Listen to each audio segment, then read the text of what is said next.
Ashamaar Kafuunee kabajamtoota daawwattoota keenya Oromiyaa Miidiyaa Neetwork irraa oduu sa'aatii kanaa isinitti himaa an Abdusalaam Hassan. Jiraattotni magaalaa Finfinnee naannoo Guulallee OMN dubbisa simannaa adda bilisummaa Oromootiif qophii barbaachisuu godhaa akka jiran dubbatan. Muhammad Siraaj yaada jiraattotaa qindeessee jira.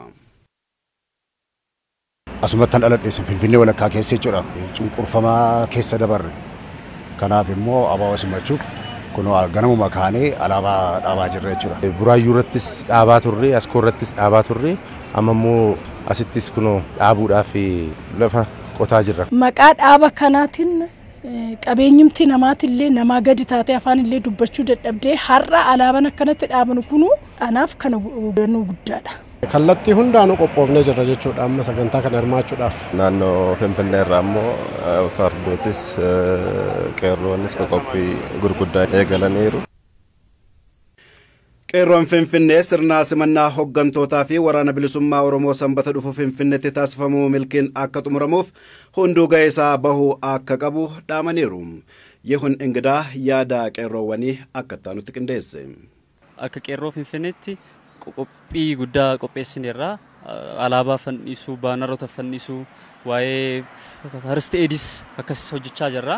Warra nageenya eegan faana waliin qindaa'uutiin haala tasgabbii ta'een naamusa sirrii ta'een eeggachuun miidhaan adda addaa uummata keenyarra otoo hin gahin akka xumuramuuf jecha waliin hojjechaa jirra. Namootni amarrabsanii saba biraa Oromoo kan tuqu yaadota garaagaraa baatanii kan deeman illee yoo jiraatanii gorsuu deebisuuf yaalu ta'uu baannaan immoo dubbii keessa galoorra gara hokkara kaasuutti deemsuurra dhimmi nageenyaa qaama sana naannoo sana jirutti saaxiluudhaan nageenya guyyaa gaafa sana haala guutuudhaan mirkanaa'ee guyyaa keenya guyyaa gammachuu kana akka xumurruudha kan nuyi irratti hojjechaa jirru jechuudha. Uummanni Oromoo haala qindaa'aa ta'een aadaa isa ibsuun aadaa eenyummaa isaa ibsuun otoo dhiyaate baay'ee namatti bareeda jedhee yaada. Nu kan gaafas kan baanu Oromummaa keenya ibsuudhaaf waan ta'eef Oromummaan immoo kan beekamu naamusaan tasgabbiidhaan waan ta'eef waan kana sirriitti hubachuu qabna jechuudha. Maqaa ijaarsaa seeraan alaatiin manni jireenyaa isaanii diigamaa jiraachuu jiraattotni magaalaa Dirree Dhawaa Araddaa Duwwaa 3 komatan.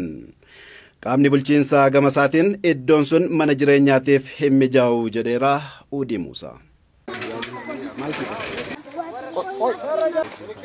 Maqaa ijaarsa seeraa alaatiin manni jireenyaa keenya diigamaa jira jedhan jiraattonni magaalaa Dirree Dhawaa Araddaa Duwwaa 3 naannoo ganda teeknikaa jiraatan.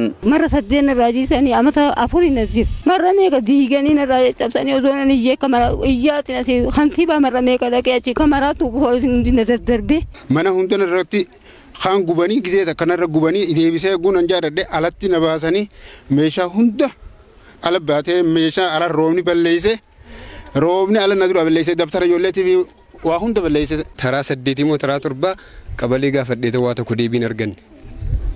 Mana bakki keessa hin jiraatinaan jettan mana qabalee naa kennaa sanas deebiin hin jiru.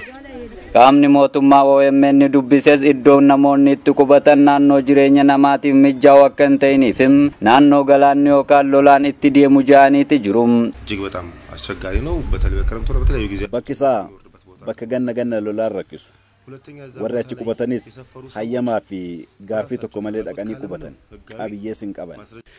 Naannoo kibbaa godina Gamoo Goofaatti jiraattotni aanaa naannoo Arbaa Mincee ganda Gamtaa Maayicaa qaamoleen nageenyaa tarkaanfii seeraan alaan irratti fudhataniiru jechuun komatan. Bulchaan aanichaa komii jiraattotaaf deebii kennuu irraa of qusataniiru dabalata qabna. Godina Gamoo Goofaa aanaa naannoo Arbaa Mincee ganda Gamtaa Maayicaatti jiraattotni komii lafa qonnaa waliin wal qabatee waggaa dheeraa lakkoofsise qabna jedhan. 1986 ጀምረን እስካሁን ድረስ መሬት bara 1986 eegallee lafti keenya seeraan ala nurraa fudhatame akka nuuf deebi'uuf gaafataa turreerra. Bulchiinsi godinaa fi aanichaa kallattii kaa'een yeroo ammaa kana gaaffiin isaanii deebii akka argatu sochiitti galamuu himanii jiru.